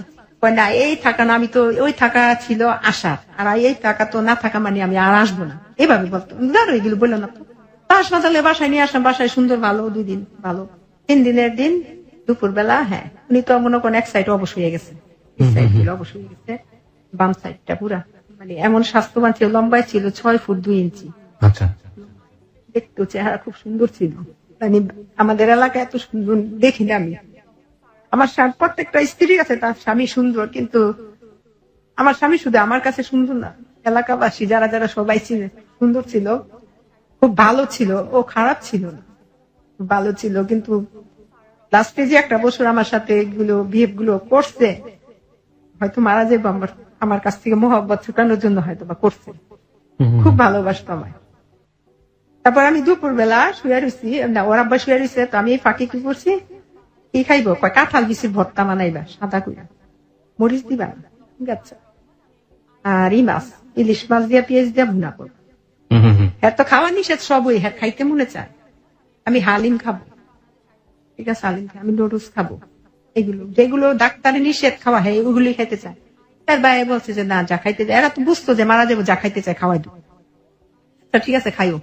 হালিম কিভাবে খাই, হালিম তো ঝালকা, আমার জন্য সাদা আনবা, সাদা করে হালিম। আচ্ছা, আমি বসে রয়েছি, উনি শুয়ে রয়েছে, তখন বাজে 3টা, শুয়ে রয়েছে, শোয়ার পর আমার মামি শাশুড়ি আসছে, বউ ঘুমাইতেছে, আমি কি ঘুমাইতেছে, মানে তুমি খাওয়া দাওয়া করছো, আমি না গোসল করে নামাজটা বসে এখন পর্যন্ত খাই নাই, যদি ঘুম থেকে উঠতে দেয়, তুমি কি বোকা, তুমি ঘুমে থাকতে থাকতে তুমি খাওয়া দাওয়া করে দাও, উঠলে তো ওরে তুমি খাওয়াই, কারণ ডাক্তার বলে দিছিল যে যদি ঘুমাই থাকে ওষুধের সময় লস হয়ে যাও, কিন্তু ডাকবেন না। আচ্ছা আচ্ছা, ঠিক আছে, এই জন্য আমি ডাকি না। তারপর আমি ভাত খাইতে 2 লোকমা খাইছি, এর মধ্যে দেখে আমার দিকে তাকাই দিছি, তো তাকাইছে, আমি হাত দিয়ে কয় না না তুমি ভাত খাও, তুমি, আমি তোমার আগে খাওয়াই দিই, কয় না তুমি আগে খাও, তুমি খাইয়ে আগে শক্তি করো। আমার তো খুব স্বাস্থ্যবান লোক ছিল, তো 3-4 জন লাগতো তারে তুলতেই, আমি, আমার ছেলে, আমার মা, আমার ভাই, আমার বোন, 5টা মানুষ আরে তুলতে পারতাম না, খুব স্বাস্থ্যবান লোক ছিল। আচ্ছা যাই হোক, পরে ওই বসে আমি আসছি, ভাত খাইলাম, এই আসছি, আসার পরে দেখি বাথরুম করছে, তো প্যাম্পাস পরাই রাখছি, প্যাম্পাস থেকে পরিষ্কার করতাম। ভাইয়া যখন আমি পরিষ্কার টিস্যু দিয়ে পরিষ্কার করতাম, এমন মোটা মানুষ ছিল, আর পায়খানাটা খুব মানে কাঁঠালের যে আঠাটা ছিল, কাঁঠালের আঠাটা কেমন এমন ছিল ভাই, আমি যখন মানে পরিষ্কার করে আমার নখের মধ্যে বাথরুম ঢুকে যেত, আমার একটুও খারাপ লাগতো না। আমার পিচ্ছি বাচ্চাটা আম্মু গন্ধ কয়, গন্ধ লাগতেছে আম্মু, আব্বু বাথরুম করছে গন্ধ লাগতেছে, আমি কই, তুমি সইরা যাও। কিন্তু আমার কাছে লাগতো না ভাইয়া, আমি যখন বাথরুম পরিষ্কার করতাম। তারপরে লুঙ্গি পরাইলাম, লুঙ্গিটা বদল করে নিয়ে হুলপাটা দিয়া ধুইলাম, ধুইয়া আইসা কি করলাম, মুগ ডাল খাইতে চাইছি আর বাইল্লা মাছ, কালা বেগুন দিয়া রান্না, ওই বাইল্লা মাছ দিছি আর কবুতরের জুস রান্না করছিলাম। ভাই অন্য অন্য দিন যে অল্প কয়টা ভাত মানে যাও ভাত কইরা চামচ যা তো খায়, মানে ভাতের ছাপাগুলো যেগুলো থাকতো ওনার এই জিব্বার মধ্যে আটকে থাকতো, সব খাওয়ার কোনো শক্তি ছিল না। পরে আমার বলতেছে যে দ্বিতীয়বার যখন হাসপাতাল থেকে প্রথমবার যখন আনলাম তখন বলছে যে সুমাইয়া একটা কথা বলবো কি, আমি কিন্তু এবার যদি পড়ে যা আর কিন্তু বাস মনে, এটা তুমি একদম শিওর মনে রাখবা। তুমি কে? সিঙ্গাপুর আব্বা একবার আমার সিঙ্গাপুরও ছিল, উনি সিঙ্গাপুরও গেছিল ওই যে পরের 2 বছর। আমি সিঙ্গাপুরে এরকম হয়েছে একবার, এই স্ট্রোক করলাম একবার 2বার, যদি আরেকবার হয় আমি বাঁচতাম না, এভাবে বলছে। মানে ওই যুগে আসছে গামছা দিয়ে পা পুষতেছে আর কইতেছে আমার, কইছে যার হায়াত যতদিন আছে এতদিনই বাঁচবে, মানে এরা আমি সান্ত্বনা দিতাম। তারপরে কি করছে উনি, ওই শুয়ে রয়েছে না, খাওয়াইলাম, অন্য দিনের চাষকে একটু ভাত বেশি দিলাম, সবগুলো ভাত খাইলো, খাওয়ানোর পরে ওষুধ খাইলো, আমার শোয়াই দিলাম। আমার বোন আমি শোয়ানোর মধ্যে কয় আমার উঠা বসা, মানে এই 1টা বাজ থেকে 7টা পর্যন্ত সে শুধু উঠা এবং নামা, উঠা নামানো, স্ট্যান্ড ফ্যানটা ছাড়ে, টেবিল ফ্যানটা ছাড়ে, মানে এমন ঘামাইতেছে, খুব কান্নাকাটি লেগে গেছে ঘরের মধ্যে। তো এর মধ্যে উনি কি করছে, উনি তো মানে মাদ্রাসা টাইপের লেখাপড়া করছে, ইয়াসিন সূরা, সূরা আর রহমান, সূরা ওয়াকিয়া, তারপরে কলিমা তাইয়্যিবা, কলিমা শাহাদাত নিজেরটা নিজে পড়তেছে, মানে একাই নিজেরটা নিজে। এই যে 3 ঘন্টায় সে শুধু আল্লাহর পবিত্র কালাম গুলো পড়তেছে। হুজুরে নিয়ে আসলাম, হুজুরকে আমি কি পড়াবো, এই তো পড়তেছে। তারপরে কি হইলো, পানি ঢালতেছে, মাথার মধ্যে পানি ঢাললো, তো আমার ছোট আম্মা যে কি করে, এত জানতো, সবাই জানতো যে মারা যাবে, শুধু আমি জানতাম না। কি করছে, আমার হাজবেন্ডের হাতটা ধরে কয় জামাই আমার মাফ করে দিয়েন, এই কথা বললেন না। আমি কি করছি, আমার মার একেবারে ধাক্কা দা ফালাই বাইরে আমার ঘর থেকে, এর যে কথা বলি স্ট্রোকের রুগী তো ভাবতেও পারে যে আমি মারা যাবো, আমার কাছে মাফ চায়। বলতেছে যে আম্মা ওর কথা আপনি কিছু মনে করেন না, এইভাবে বলতেছে, আম্মা আপনি আজকে থাকবেন, আপনি এখানে থাকবেন, মায়ের সাথে থাকবেন, মাইয়া একা একা থাকে রাতে, আপনি আজকে থাকবেন, অন্য দিন থাকেন না, কিন্তু আজকে থাকেন। হ্যাঁ বাবা থাক না। পানিটা ঢালার পরে দেখো আমার শোয়াই দাও, ওনার বোন আসলো, ছোট একটা বোন, নবগঞ্জ বিয়ে হয়েছে, উনি আসলো, ওনার হাজবেন্ড আসলো, বোনের হাতে লুডুস খাইলো, পানি খাইলো, নিজের হাত দিয়ে বোতলটা পানি খাইলো। খাওয়ার পরে বোনের কইতেছে মিনু আমার শোয়াই দিছে। পরে আমি আবার যে হার্টের রোগী আবার আলাদা দুধ দেয় ডাক্তারে, আমরা যে সাধারণ রোগী মানুষেরা যে দুধগুলো খাই ওগুলো না, হার্টের রোগী দুধই আলাদা। তো বলতেছে ভাবি একটু দুধ দেন। এর মধ্যে আমার বলতেছে আমার হাসপাতাল নিয়ে যাও, আমি সব কাগজপত্র ফাইল টাইল মানে একা একা সবকিছু, যার পূর্বে যে চিকিৎসা হয়েছে সবকিছু আমি নিছি, সিটি স্ক্যান করাইছি, সবকিছু নিছি। এর মধ্যে ডাক্তার আছে, ডাক্তার বলতেছে, ডাক্তারে সালাম দিল, দিয়ে বলতেছে হাসপাতাল যাবেন আপনি? ভাই আমার আমার জ্যাঠো তো ভাই ডাক্তার, আমার হাসপাতাল নিয়ে যান, হাসপাতালে সিএনজি নিয়ে আসছে, নিয়ে যাইব। আমি আমার দেবরের ফোন দিলাম যে ভাইটাই ওনার জন্য টাকা পয়সা খরচ করছে, ভাইটার খুব করছে, দেবরের ফোন দিলাম, দেবর বললো, খালি আমার বলতেছে যে আমার ভাই শওকতের খবর দাও, শওকত হাজি হ্যাঁ এর খবর দাও। আমাকে তো বাদাম তুলি আছে বাবু বাজার, উনি ব্যবসা করে, উনি আসে নাই তো, আসছে। ভাই আমার এতটুকু খেয়াল ছিল না যে এর ভাইয়ের সাথে আমি ফোনটা, এর ভাইয়ের সাথে যে আমি কথা বলবো, এর ভাইও বললো না যে ভাইয়ের কেন আমার ফোনটা দেন, আমারও মনে ছিল না যে ভাইয়ের সাথে আমি কথা বলাই, মানে খুব ইচ্ছা ছিল বাইরে হয়তো বা কিছু বলতো। বলার পরে তারপরে ফোনটা ওনার সাথে কথা ভাবি তাড়াতাড়ি পাঠাই দেন হাসপাতাল। পাঠানোর কথা করে আমার দেখি আমি দুধ বানাইতেছে, আমার দিকে তাকাই, সামনে এসে হাত 2টা ধরছি, চেপটা ধরে আমি বলতেছি আমার তুমি কিছু বলবা? কয় না আমি কিছু বলতাম না, তুমি ভালো থাইকো। এসে আমি কই কি তুমি কি তোমার ভালো লাগে না? কয় না গো আমার একটুও ভালো লাগতেছে না। আমার মাই করতেছে আপনি কিছু দেখেন? কয় না আমি কিচ্ছু দেখি না, আমি সবাই আপনাকেও দেখতেছি। আমি কান্নাকাটি করতেছি, আমার বড় যা যে ছিল উনি আমার টাইম না, তুমি কান্নাকাটি করতেছো কেন? 3 বার শুধু আল্লাহ বলার পর উনি মারা গেল। ওনার মৃত্যুটা এখনো আমি ভাইয়া বলতে পারি না। আল্লাহ যে পৃথিবী থেকে স্ত্রী রেখা কোনোদিন স্বামী জানায় না আল্লাহ।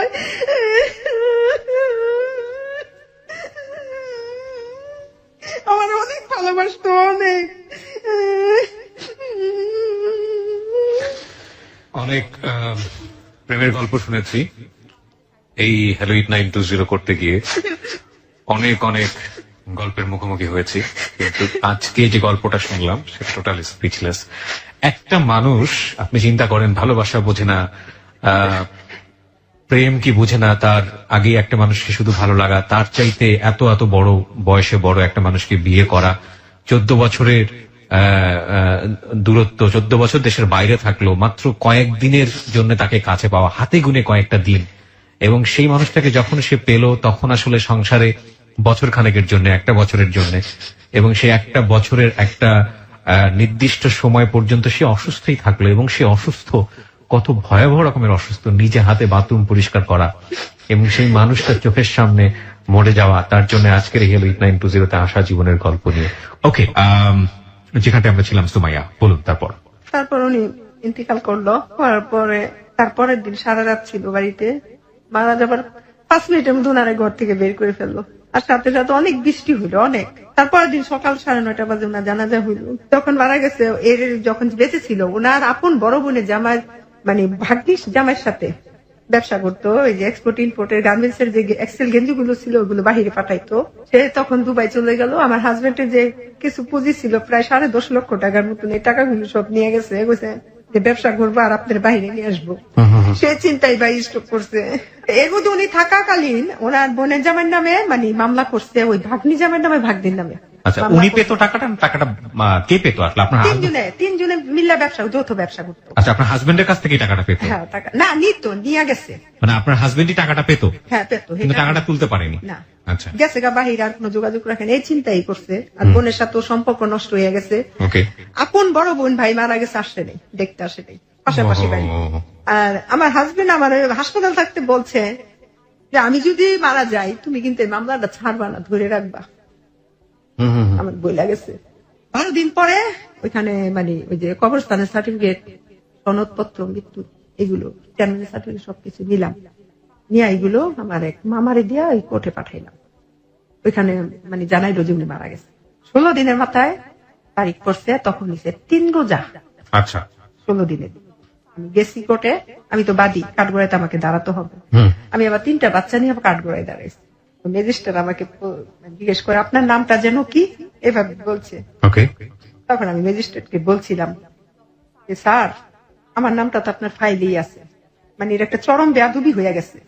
তখন আমার মাথা ঠিক ছিল না যে তার ফাইলে আমার হিসাব, তার ফাইলে নামটা আছে, সে কেন আমাকে নাম জিজ্ঞেস করে? আর আমার উকিল তো নাম বলতেই আছে। একথা বলবো, ম্যাজিস্ট্রেট একটু মুচকি হাসি দিল। তো শেষ, আবার তারিখ দিল, আসলাম, আসতেছি। আসার পরে ম্যাজিস্ট্রেটের যে পেশকার থাকে না, ম্যাজিস্ট্রেটের সাথে দাঁড়ায় ওই যে মামলা সংক্রান্ত বিষয়গুলো জানায়, ম্যাজিস্ট্রেট তো কিছু বলে না। ওই পেশকার আমার পিছনে আমার ডাক্তারছে, এ আপু, এ আপু, আপু। তখন আমাকে প্রশ্ন করলো লোকটা, আপনার জীবন সম্পর্কে আপনি কি ভাবতেছেন? জীবন সম্পর্কে কি ভাবতেছেন? আচ্ছা, আমি কি ভাববো? জীবন সম্পর্কে আমি কি ভাবতে পারি? ভাবার মালিক তো আল্লাহ। আপনি এত ইয়াং, আপনি ছেলেদের নিয়ে থাকবেন, হ্যাঁ থাকেন, ঠিক আছে। মানে সে আমাকে এমন কিছু ইঙ্গিত দিতে চাইলো যে আপনি পরবর্তীতে বিয়ে করবেন কিনা, বিয়ে করবেন কিনা, সে আমার হয়তো কিছু বলতে চাইছে, আমি তাকে প্লেস দিলাম না। ওকে, ঠিক আছে। আমাকে ভাই, আমার সময় নাই, 1:30 বাজে গেছে, আমার খিদা লাগছে, বাসায় যাবো, আমার বাচ্চারা কান্দো। আচ্ছা, ওই আইসা বসছি, ঠিক রাত 10টা বাজে আমার একটা ফোন আসলো। আর ওই যে কোর্টে যে ফাইল আছে, ফাইলের মধ্যে তো আমার ফোন নাম্বার দেওয়াই আছে। ফোন দিল পরে সে সালাম দিলাম পরে বলতেছে কেমন আছেন? আমি কে? পরিচয় দেন। পরিচয় দিলাম, আমি আপনার সাথে কথা বলবো। অপরিচিত মানুষের সাথে কি আপনি কথা বলেন না? আমি না। হ্যাঁ বলতাম, কিন্তু আমার হাজবেন্ড মারা গেছে আজকে 16 দিন, আমার ওই মন মানসিকতা নাই, আপনি ফোন রেখে দেন বললাম। মানে এই কথাটা বলে আমি ফোন কেটে দিছি। পরে আমার মা জিজ্ঞেস করে কে? আমাকে কে যেন ফোন দিছে, কেমন আছে এগুলো জিজ্ঞেস করতেছে। পরে আবার ফোন দিছে, পরে আমাকে কে? আপনি না বললাম যে আমি এখন কথা বলতে পারবো না, আমি সারাদিন রোজা রাখছি, আমি এখন কোনো কথাবার্তা কিছু বলতে পারতাম। আবার দিছে, পরিচয়টাকে খুব জানা দরকার। আমি হ্যাঁ অবশ্যই, অপরিচিত লোকের সাথে আমি কেন কথা বলবো, আমি আরেকজনের স্ত্রী। পরে বলতেছে, তখন সে আমাকে পরিচয় দেয় আমি কিনা হক। তারপরে বলছি, তখন বলছি স্যার আপনি আমাকে ফোন দিচ্ছেন? হ্যাঁ আপনার সাথে আমার কথা আছে। কি কথা বলেন স্যার? আমি ঘুরাই ফিরে নাড়াচাড়া কিছু বলতে পারি না। আমার খুব ভালো লাগছে, আমার ওয়াইফ মারা গেছে 1 মাস 20 দিন লিভার ক্যান্সারে, আমেরিকাতে মারা গেছে। আমার সংসারে একটা ছেলে একটা মেয়ে আছে। তোমার 3টা ছেলে আমি দেখছি, আমার ছেলে মেয়ে 2টা তুমি নিবা, তোমার ছেলে মেয়ে 3টা আমারে দিবা, আমি তোমার বিয়ে করি। আমাকে স্যার এখন তো আমি কিছু এই বিষয়ে আমি কোনো কথা বলতে পারবো না, 40 দিন পর আপনাকে জানাবো।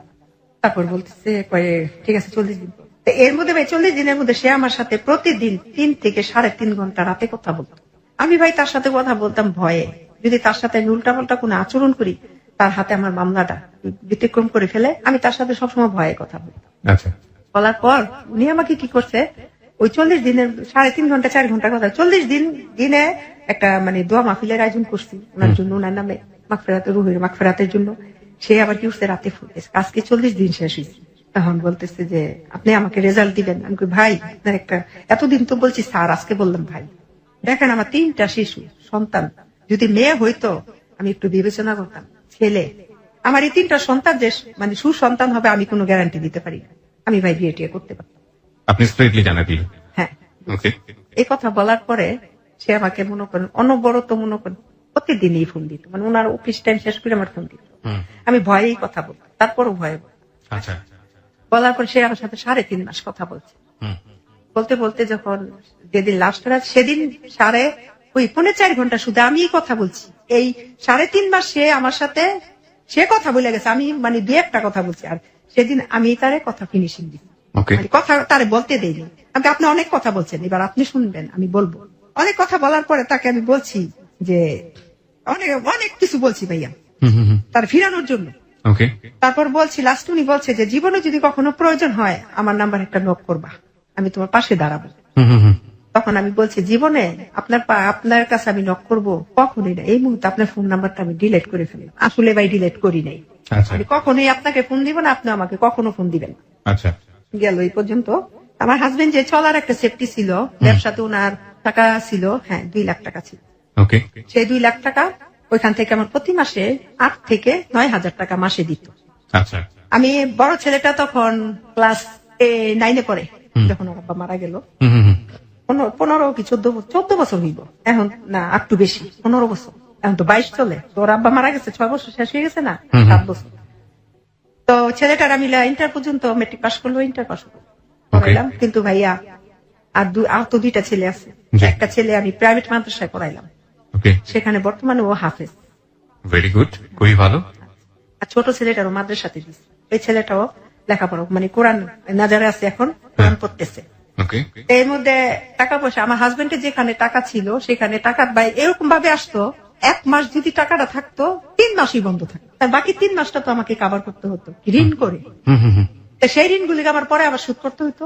আচ্ছা আর এই কথাটা বলে রাখি, আমার ঘরে বর্তমানে আজকে 21 বছর ধরে এনজিও সমিতি আছে, ওর আব্বা থাকতে এগুলো। তো ভাই দেখা যায় যে 3 মাস যদি টাকাটা বন্ধ হয়ে যেত, ওই সমিতির থেকে কিছু, আমি তো আবার ওই সমিতির সভাপতি ছিলাম, আসি। তো সমিতি থেকে কি করতো, ওই ঋণ তুললে ওই যে ঋণটা থাকতো ওইটা দিতাম। আচ্ছা এরকম করতে করতে যখন ওইখান থেকে ব্যবসা থেকে টাকাটা দিত ভাইয়া, টাকাটা 1000 করে, 2 লক্ষ টাকা 1000 করে দেওয়া শুরু করলো। আজকে 1000 টাকা দিলে 3 দিন পরে আবার 1000 টাকা দিত। তো 3 দিন পরে যদি ভাই আমার ঘরে আমরা ফ্যামিলি মেম্বার তো 4 জন, এর মধ্যে ছেলেদের লেখাপড়া, খাওয়া খরচ, মাদ্রাসা দিতে হইতো। তো সবকিছু মিলায় ভাইয়া দেখা যায় আমি যে ঋণটা করতাম ওই ঋণটা পরবর্তীতে টানতে সমস্যা হয়ে যেত। তো যাই হোক এরকম করতে করতে গেল কয়েক বছর, ঋণ মুক্ত হইলাম। ঋণ যেটা তুললাম ওইটা শেষ করে ফেললাম। আচ্ছা ওরা এই 5 বছরের মধ্যে, ঠিক 5 বছর পর, 5 বছর না 5 বছর 5 বছর শেষ, গত ফেব্রুয়ারি মাসের 9 তারিখে, মনে আছে একদম তারিখটা আমার সারা জীবন মনে থাকবে। ফেব্রুয়ারি মাসের 9 তারিখে আমার ফোনে রাত 1টা বাজে একটা ফোন আসছে, তখন আমি তাহাজ্জুদ নামাজ পড়তেছিলাম। জি ওই সময় যখন ফোন আসলো তো ফোন তো সাইলেন্ট করে দেখলাম কে জন্য, পরে আমি বেগ দিলাম। ভাইয়া মিথ্যা কথা বলতাম না, হয়তো ভাববেন আপনার খারাপ, আপনি না না না নিশ্চয়ই আপনি আপনার জীবনে যেটা ঘটেছে আমি বেগ দিছি, পরে সে আর ধরে না।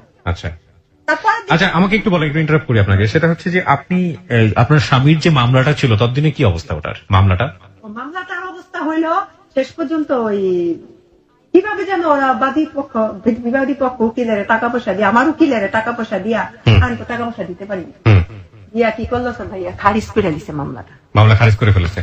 আচ্ছা ওকে, তারপর হ্যাঁ তো ব্যাক দিলেন। তারপর ফোন আসলো, ফোন আসার পর আমি ব্যাগ দিছি, ব্যাগ দিবার ধরে নেই, আমি ঘুমাই দিছি। সকালে ফজরের নামাজ পড়ে ঘুমাইছি, উনি আমাকে 8টা 10-এ ফোন দিছে। ফোন দিয়ে বলতেছে আপনি কি সুমি ভাবি? আমি ঘুমারিয়ার মধ্যে যেমন কে মানে খুব গভীর ঘুম। তখন বলতেছে যে আমি তানভীর আহমেদ সুমন, আমি গতকাল রাতে এয়ারপোর্টে অ্যাটেন্ড করে আমি ভাবি আপনাকে ফোন দিছি, আপনি ফোন রিসিভ করেন নাই, তো ভাই কিছু মালামাল দিছে নিয়ে যাই। সে বন্ধু ঘুমেছেন রেখে দিছি। পরে আমি বলতেছি ভাই আপনি কারে দিচ্ছেন রং নাম্বার, রেখে দিছে।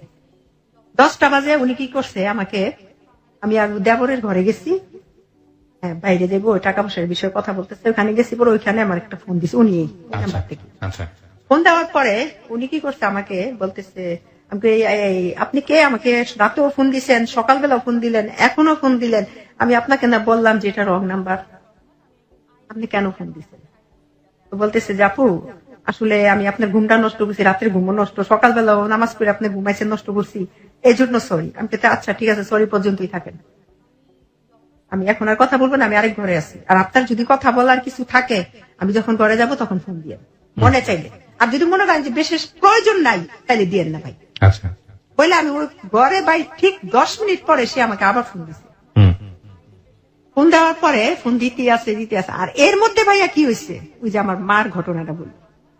আমার বয়স বর্তমানে 38 বছর। এই 37 বছরের মধ্যে আমি জানতে পারি নাই যে আমি তাদের পালিত সন্তান। My goodness. কারণ আমার আব্বা প্রতাপশালী ছিল, সবাই মানে এক নামেই ভয় করতো না, মানে ওনার নাম শুনলে বাঘে মশে এক লোকে পানি খেত, এত মানে ভয়ে কেউ বলে নাই। এটার বলার আবার কারণ মাঝখানে কি হয়েছে, আমার রোজার মধ্যে আমার ভাই খাওয়া দাওয়া করতে পারে, শুধু পানি খেয়ে 1 মাস আমি রয়েছি। ফিরে খাওয়া দাওয়া করতে পারে, জন্ডিস হয়েছে নি, জন্ডিসের মাথা ধোয়াইলাম, হাত ধোয়াইলাম, কিচ্ছু হইলো না। তো এর মধ্যে কবিরাজ বাড়িতে গেছি, ওইখানে গেছি পরে বলতেছে আপনার শুকনা বান মারছে। আমার ভাই আমার ওজন ছিল 78 কেজি গত 1.5 বছর আগে, বর্তমান আমার ওজন 52 কেজি। আমার বান মাসে তারপর চিকিৎসা করাইলাম পরে রাত্রে 12টা বাজে, একটু বলে মানে কথাগুলো বলতে আমার খেয়াল নেই, 12টা বাজে উনি কি করছে, ওই কবিরাজ আমার ওই 3 রাস্তার মোড়ে গোসল করতে দিছে, মায়ের মাটিটা হাড়ি পাতিল ভাঙতে দিছে। আমি একা গেছি ঘর থেকে, আমার ছেলের আমার সাথে যেতে চাইছে, আমি না তোমাদের আসার দরকার নেই। আমি গেছি, যাওয়ার পরে ভাইয়া ওইখানে আমি নদীর মধ্যে রাত 1:45 বাজে 3 রাস্তার মোড়ে গোসল কইরা যে ধুতি ছিল ওইটা আবার ইট বাইন্দা নদীর মাঝখানে যাইয়া ফালাইছি। গোসল করে আসলাম পরে এই 8 দিন পর্যন্ত আমার মা আমার একটা দিন দেখতে আসেনি। আমার মায় ঘরে আমার বোনের নিয়ে রাতে 12টা বাজে বাসায় চলে গেল। 8 দিন পরে কি করছে, আমার জন্য পুঁই শাক নিয়ে গেছে, গাছে বাড়িতে গাছ লাগাইছে, শাকগুলো রাখ, চিংড়ি মাছ লিয়ে গেছে, চিংড়ি মাছ দেখাইছে। আমি না তোমাকে বাড়ির কিছু খাইতাম না। কি হয়েছে, আমি কই আমার এত বড় একটা আমি হইলো, তো তুমি এই একদিনের মধ্যে একদিন আমার তুমি দেখতে আসলা না, আবার আমি একা গোসল করতে গেলাম, তুমি তো আমার মা, কেউ না গেল তুমি বলতে পারতা, তুমি তো বয়স্ক মানুষ, আমি তো এমনি না করতাম। আসলে মা এখন না মনে হয় কি আমি তোমার পেটে হই নাই, আমার মুখ দিয়ে আইসা করছে। মানুষ আমার সন্তানেরা বলে না যে এর আদর করে, আমার আদর করে না, এইভাবে তো বলে। আমি তো ওই হিসাবে তো সন্তান হিসাবে অধিকার খাটায় কথাটা বলছি, আমি তোমার পেটে নয়, সত্যি কথাটা বলছে, আসলে তুই আমার পেটে হচ্ছে। এই প্রথম বললো তুই আমি তার পেটে, তাহলে আমার বাবা মাকে, আমি ভাবছি কি জোকস করতেছে। পরে বলতেছে তুই বিশ্বাস করস না, একদম সত্যি কথা, তুই আমার পেটে হস নাই, তোর আব্বা আমার ঘরে সন্তান হইয়া মারা যায়, তখন তোরে পালক নিয়ে আসছে, তাহলে আমার বাবা মাকে। এই কথা ভাই বলছে, অনেক কান্নাকাটি হয়েছে, মারে যাইয়া কি করছে, আমি গলার মধ্যে টিপ লাগে, তাহলে বলো আমার বাবা মাকে, জানি না, কয় না, গেছে গা মা। যাওয়ার পর আমার ফুপিরে খবর দিছি, আমার ফুপি আসছে, আসার পর আমি ফুপিতে জানলাম যেদিন আমার মার গর্ভে, মানে আমার পালিত আব্বা ছিল আমার মার চাচাতো ভাই বোন, আর আমার আব্বার জন্মদাতা যে পিতা ছিল উনারে কি করছে, আমার আব্বা পালিত আব্বা কাস্টমে চাকরি দিছে, কাস্টমে রেলওয়েতে চাকরি দিছে। চাকরি দেওয়ার পর সেই সুবাদে আমার আব্বারও সন্তান হইয়া মারা যায়, আমার ইমার ঘরে সন্তান হইয়া বাঁচে না, 5টা মারা গেছে, মানে আজকে হয় 2 দিন পরেই মারা যায়। সেই সুবাদে আমি আমার মার ঘর থেকে যখন ভাইয়ের সংসারে আলো জ্বালানোর জন্য নিজের সন্তানের আরেকজনের হাতে কি করছে, এটা বিক্রি করে না, টাকা পয়সা নেয় না, স্বামীর টাকা নিছে আমার মা, স্বামীর চাকরি পাইছে না, ওই হিসাবে তো বিক্রি করলো নিজের সন্তান। ভাইয়া আমার মার প্রতি আমার গর্ভধারিণী আমি তো তারে দেখি নাই, মারা গেছে সে, মানে আপনি জানার পর আগে মারা গেছে? হ্যাঁ মারা গেছে, আমার আব্বার 2 বছর পরে মারা গেছে। আচ্ছা আচ্ছা, এতদিন পরে আমার মা, মানে আপনার মাকে আপনি সম্পর্কে কি জানতেন? এটা আমার মাই জানতাম না, কিন্তু এখন মামি না, আপনার তো সেটা ঠিক আছে, কিন্তু আসলে মাকে জানতেন হচ্ছে ফুপু। আচ্ছা আচ্ছা, তো সবাই বলতো কি যে আমার মার চেহারা আমার চেহারা নাকি সেম না, আপন ফুপু ছিল একদম, আব্বার চাচাতো বোন রক্তের। ও আচ্ছা, চাচাতো বোন। ভাইয়ের সংসারে আলো জ্বালানোর জন্য অদ্ভুত বিষয় হচ্ছে এগুলো কেউ কোনোদিন ফ্ল্যাশও করে নাই, জানেও না। সেটা না, দেখেন আমার স্বামীও জানে, আমার বলে নেই। আপনার স্বামীও জানতেন? জানতাম। এটা আমি আমার ননার সাথে জিজ্ঞেস করছি, আমার মা কয়, হ্যাঁ আমরা তো জানি, জানি শুনি তো তোরে বিয়ে করাইছি। কিন্তু কখনো বলে নাই। বলে নেই। বলেন নাই কেন? কষ্ট পাবি তুই? কিসের কষ্ট? মানুষেরটা, আমি তো আর কুকুর বিড়ালের পেটের থেকে হইনি, আমি তো মানুষের পেটের থেকে হইছি। যদি আমি আজকে কুকুর বিড়ালের গর্ভে ধারণ করতাম তাইলে আমার লজ্জা ছিল, কষ্ট লাগতো যে আল্লাহ আমার কুকুর বিড়ালের পেটে দিয়ে, কিন্তু একটা মানুষের ঘরে তো আমি হয়েছি। বলছি আমার হাজবেন্ড আমার এই দিক দিয়ে ঠকাইছে। আর আমার মাটা যে মারা গেছে, আমার ফুফু মারা গেছে, সেদিন আমার হাজবেন্ড অসুস্থ ছিল, আমি যাইতে পারিনি। আমার হাজবেন্ড অসুস্থ, আমি তার মারা গেছে ভাইয়া, আমি জানি না সেটা কি রক্ত তো না, আমি তো আমার বাবার রক্ত না, আমি আমার মায়ের রক্ত না, হয়তো গর্ভধারিণী মা। যেদিন আমার ফোন দিছে যে ফুপি মারা গেছে, আমার চোখ দিয়ে না পানি পড়ছে। কেন? শীতের দিন ছিল, আমার মা আমার ঠকাইছে। আমার হাজবেন্ডে পরে যে ফোন দিছে যে ও কাঁদতেছে কেন, তখন বলছে যে ওর মা মারা গেছে। তখন এই পাশের থেকে তো শোনা যায়, ওই পাশে তার কি বলে শুনি না। তখন আমি জিজ্ঞেস করছি, উনি জিজ্ঞেস করছে তাহলে আমি কি সুমাইয়ারে নিয়ে আসমু? না না দরকার, আচ্ছা ঠিক আছে। তারপরে আমার মা মারা গেল, তাদের সাথে আমার ভাই বোনদের সাথে যোগাযোগ নেই, কারণ আমি যদি তাদের সাথে এখন যাই, কোনো সময় তাদের আমার পরিচয় হয় না। এখন যদি তারা ভাববে সবকিছু হারাইয়া অসহায় আমাদের কাছে আসবে, পরের কাছে যাব, আপন লোকের কাছে আর যাবো। তাদের কাছে তার মার যদি তাদের যদি আপন হইতাম, রক্তের হইতাম, নিজের সন্তানের ভাইয়ের সংসার আলো জ্বালাইতে নিজের সন্তানের বলি দিছে। ভাইয়া একটা আমার ঘরে সন্তান হয়েছে, আমি জানি না। একটা মা যখন সন্তান জন্ম দেয়, আল্লাহ তার পেটে তার সন্তান দেয়, সে দুনিয়াতে আসার আগে একটা রিজিকের ব্যবস্থা করে দেয়। আর ওই সন্তানরা একেবারে চোখ বুঝে 6 মাস তার মায়ের বুকের দুধ খাইয়া বড় হয়। আমার মায় কোনোভাবে দিছে, কোনোভাবে আমার মায় দিল। আমি তো তার ঘরে খাবার ছিল না, ঠিক আছে, কিচ্ছু ছিল না, কিন্তু বুকের দুধটাও তো ছিল। আমার ভাগ্যে, মানে এখন বুঝি যে আমার মায়ের বুকের দুধ আমার ভাগ্যে জুটে নাই, পরের বাড়ির ঘরের দুধ আমার ভাগ্যে জুটছে। কিন্তু ওই মায়ের 2.5 বছর আমি বুকের দুধ খাইছি। উনার মার সন্তান মারা গেছে সেদিন 5 দিন, 5 দিনের দিন নারী কেটে নিয়ে এসে পড়ছে, আমার ফুপি আমার বলছে। তারপরে এই আর কি, আমার স্বামী ওইখানে আমার ঠকাইছে, আমার বলে নাই কিছু। এটার জন্য আমার স্বামীর আমি ক্ষমা করবো না, কারণ মায়ের কাছ থেকে সন্তানের হকটা বঞ্চিত করছে সে জেনে শুনেও। সে অসুস্থ ছিল, আমি তো, সে যে আমার মা সে তো জানতো, সে তুই আমার তার শাশুড়ি কথা কেন শুনবে? তার স্ত্রী তো তার শাশুড়ি দেখা আনতে পারতো না ইচ্ছা করলে। না, কিন্তু একটা জিনিস আমি বুঝি না, গোপন রাখছে, কিন্তু সারাটা জীবনই রাখতে পারতো, কেন শেষ বয়সে এসে সেটা জানিয়ে দিল? এখন ওই আমি কি করছি, ওই সমিতির থেকে 2,40,000 টাকা তুলছি, তুললা চাউলের গদির মধ্যে দিছি, যে আমার ঘরে যেহেতু স্বামী 5-7টা নামে দিয়া, আমি কি করছি চাউলের গদির মধ্যে টাকাটা দিছি, যা ওইখান থেকে যে ইন্টারেস্টটা আসবে ওইটা দিয়া সমিতি চলে যাব। ঠিক আছে ভাইয়া? সমিতিতে দিতে হইতো সপ্তাহে 3,500, 4,500, আমি টাকা দিতাম 7,300। যখন টাকাটা তুললাম, কোন নামটা 5 সপ্তাহ, কোন নাম 6 সপ্তাহ, কোন নাম 2 সপ্তাহ আইসা আটকে গেল টাকাটা। ওই চাইলের গদির ওয়াইফ যে বেড়ায়, ওই বেড়ার স্ত্রী অসুস্থ, কিডনি প্রবলেম, মাদ্রাজ নিয়ে গেছে, সে টাকা স্টপ করে রাখছে। সে আসছে, আসার পর এখন শুনলাম যে এখান থেকে গেছে নারায়ণগঞ্জ, তার নারায়ণগঞ্জ কালীবাজার চালের দোকান। এখন যে আমি 2.5 লক্ষ টাকা সমিতির থেকে নিলাম ভাইয়া, এখন তো আমি টানতে পারি না। এখন আমার বাড়ি ঘর আমি থাকতে পারি না ভাই। 2.5 লক্ষ টাকা এক সমিতি, আরেক সমিতির থেকে নিছি 28,000, আরেক সমিতির থেকে নিছি 25,000। এই টোটাল টাকাটা এইভাবে ভাইয়া দেখা যায় 2.5 লক্ষ দিছি, গড় 5,000 খাইছি। কিন্তু এ পর্যন্ত সন্তানদের নিয়ে আমি আছি। আমি সবসময় চিন্তা করতাম আমার সন্তান 3টে আমার কাছে বড়, আমি বিয়ে করলে একটা স্বামী পাবো, কিন্তু আমার সন্তানেরা বাবা পাবে না, কোনোদিনই না। আমার সুখের ঘর আমি দুঃখের আগুন লাগাইতে চাই না, কিন্তু ওই আগুনগুলি আমার ঘরে আসলো। আমার মায়ের দিক দিয়ে টাকা, সমিতি টাকার জন্য আমি টাকা দিতে পারি না, পালাই থাকি। এলাকা থেকে আমি 72,000 টাকা ঋণ করছি ভাই, এগুলো সব সংসারে আমি খাইছি, ছেলে মেয়েদের লেখাপড়া যায়। এখন 6-7 মাস ধরে আমি এই কিনা বেতন টেতন দিতে পারি না, পড়া স্টপ। মানে ওরা যে মাদ্রাসা হুজুরা জানে আমি খুব ভালো, অগ্রিম বেতন দিয়া ছেলেদের পড়াইতাম, সেই হিসাবে। আর ছেলেটাও মাদ্রাসার মধ্যে 1 নম্বর ছাত্র, আমার ছেলেটা খুব ব্রিলিয়ান্ট ছাত্র। ওই ছেলেটাও ক্লাস 5-এ বৃত্তি পাইছে। তাই এখন ভাই আমি ওইখানেও ছেলেদেরও লেখাপড়ার স্থগিত রাখছি। মাদ্রাসা থেকে আমার ফোন দেয়, এলাকায় আমি থাকতে পারি না, 72,000 টাকা ঋণ সমিতির মধ্যে আছে, প্রায় 3 লক্ষ টাকা। এই পর্যন্ত দিতে দিতে ভাইয়া এক সমিতির মধ্যে আসছে 21,000, আরেক সমিতির মধ্যে আসছে 19,000, আর এটার মধ্যে ভাইয়া 1,00,000 43,000, 1,43,000 টাকার মধ্যে আমার দুইটা বড় ছেলেটাই সপ্তাহে 2,000 টাকা দেয় ভাই। এখানে আমার আর পুরো ইনকাম নাই। এমন দিন যায় 2,000 টাকা সমিতি দিলে আমার ছেলেটা গাড়ির যে কন্ট্রাক্টদার আছে না, কন্ট্রাক্টদারি করে আমার ছেলে, ওই ছেলেটা 2,000 টাকা দেয়। আমার ঘরে মনে করেন খাবারের কিছু থাকে না ভাই, খুব কষ্ট।